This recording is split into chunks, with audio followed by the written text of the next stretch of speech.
Hey friends, it's Jenna. Welcome back to my channel. Today I'm going to be doing a Poshmark tips video, and I'm going to be specifically talking about Poshmark descriptions. So I'm going to talk about how I like to format my listing descriptions and also what I like to put in them and just a little bit of the reasoning behind why. If you're new to my channel, if you're not familiar, I am a full-time fashion and clothing seller over on Poshmark, and I share my tips, tricks, just my reselling journey on this YouTube channel as well as on Instagram at EMPTYHANGER. So if you guys aren't following me or if you'd like to subscribe to my channel, go ahead and do so. But without further ado, let's get into today's video. Okay, let's talk a little more in depth about the Poshmark listing description, and I think the description is a crucial part of a listing. It's pretty much just as important as photos in my opinion, because this is where you're really going to be able to share the specifics about your item and share any details that you might not be able to convey through your photographs, and if you might not have space for it in the title. Because the really nice thing about Poshmark is the descriptions are also searchable. So it's not only the title that's searchable, your description is searchable as well. So it's really nice because it gives your item more opportunity to be found if you are able to put more information in your description. Now, the description is just a blank slate on the Poshmark app. They really don't give you any kind of specifics about what you need to put in there or any kind of guidelines. So what I did is I created a format or a little template that works for me, and I've been doing it this way for a couple years, and I just really like the look of it and how it's set up, and I think it's really easy to follow and read for the buyer, or hopefully in my mind it is. So real quick, I'm just going to put on the screen next to me what an actual listing looks like, a description listing looks like that I have for an item that is currently active. So I'll go ahead and put that up, and you can just kind of briefly look at that. And now I want to go a little bit more into depth of my template and kind of how I come about to create the listing description. So what I like to do is create a template in my notes section of my phone. I pretty much have a template for any category of item that I'm going to be listing.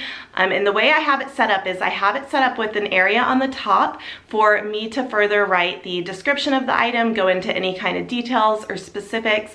And then the next portion of my listing is going to be measurements. And I've included measurements not in the very beginning when I was kind of doing this as a hobby, but once I switched to being more of a full-time or just like a serious seller, I started including measurements in my listings because I was noticing that people were asking for them a lot.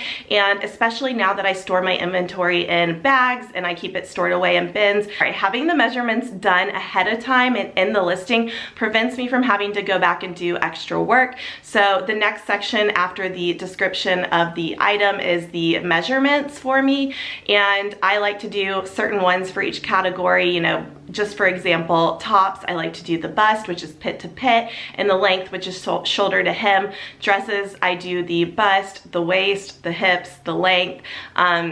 Let's see what else. Jeans I get asked about a lot. I do the waist, I do the rise, and I do the inseam. So what I do, and I'll show you on the screen next to me, is I have a section in my notes app on my phone that says measurements. And then within that, I have a template for each of those types of categories. So for instance, I have one that says shirt, and then when I open up the shirt note on my phone, it says, you know, shirt, and then it has the measurements already written out as far as, you know, what type they're going to be. So pit to pit, length. I also have a space for condition in my listing description because I think it's really important to reiterate whatever the condition is, whether it be pre-owned and if there's any flaws in it, or if it's new or new with tags or new without tags. I like to go in depth in the description and just be as descriptive as possible on the condition. So that's the next part of my listing. So we have description at the top, we have measurements, and then we have the condition. And you can see I put little like bullet emojis next to the different I don't know what you call it, like specifics within the description. So next to like the measurements, next to condition. I think this just creates a really easy visual for the eye to be able to read everything within the description. And then at the very bottom of the description, I have two little things that I write for myself. So they are codes for me to know. And I sometimes get asked about these codes by the buyers, but not too often. So whenever they ask me, of course, I just let them know what these are. And the first code that I have for myself in my listing description is my inventory code. And if you watched any of my inventory videos, you see that I put my items away into lettered bins and they all have a number. So in the description at the very bottom is where I put that inventory number. And so usually I have like a smaller little emoji and I have it just say the letter like A25. And that way I know when I sell the item, I can just easily look in the description and see that I need to pull item A25. Now underneath that, something I started doing probably like 6 months ago, maybe a little bit longer, is including another code in my listing. And this is another like secret code. This one lets me know how much I paid for the item, my cost of goods. It lets me know where I purchased the item and also when I listed it. So it is just a bunch of letters, or that's what it looks like to everyone else. But to me, all those letters stand for something, and that way I can easily look when the buyer makes an offer, or if I'm looking to sell something, if I want to know my cost of goods, how much I paid for it in order to see what my profit's going to be, I can easily look at that code and just decipher how much that is.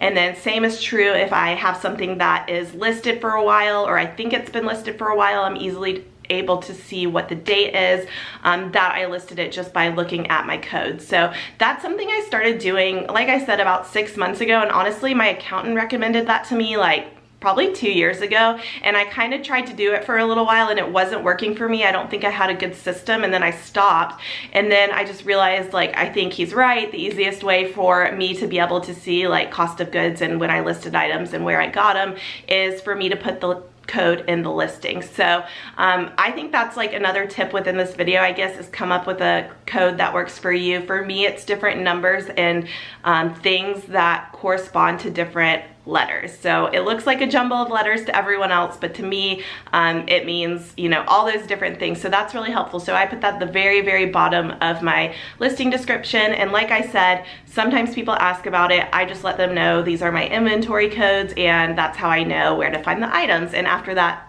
people usually don't mind. So yeah, that is everything that I put in my description. And again, I think it is just really, really key to be descriptive with your items and put in as many keywords as you can. So I know I try to use a lot of keywords in my haul videos to kind of give you guys ideas of, you know, different fabrics or maybe different specifics you can point out about your item. If it has a tassel, if it has crochet, these are things that buyers are potentially going to search for. And if you have those words in your description, then they may come up and in the buyer's results for search, and that may be a potential sale for you that you might not have had if you hadn't put those in your description. And then again, like I mentioned before, measurements is just key in order to you know, help with the buyer's decision. It keeps you from doing double work and having to go back into your inventory and measure those items later. It's just already all there. And yes, of course, there are times that the buyer is going to ask for a random measurement that you didn't do, and then I just go back and I will measure that. But that is a much smaller amount of questions than if you were to put no description, or I'm sorry, if you were to put no measurements in your listing and then they were asking every time for all these different listings what the measurements were. So I like to do that ahead of time. And also sometimes buyers don't want to ask questions. They might not want to say, you know, what's the measurement on this, or they might not, you know to ask for, is this a zip fly, is this Gina button fly? But if you already have that information in there, then it might help to have the buyer purchase your item faster instead of them either waiting around to ask a question or never asking it and just thinking that item is not for them. So by putting the information in ahead of time, it just helps to build buyer confidence and maybe help them to purchase a little faster. And then the last thing again was the condition, which I touched on. You just want to be upfront and honest with the condition and note any flaws if there are any. Let them know if it's in excellent condition. But this also helps to cover you later if a buyer does decide to open a case and say, oh, there was this flaw in the item that I didn't see before and they didn't mention it in the listing or whatever.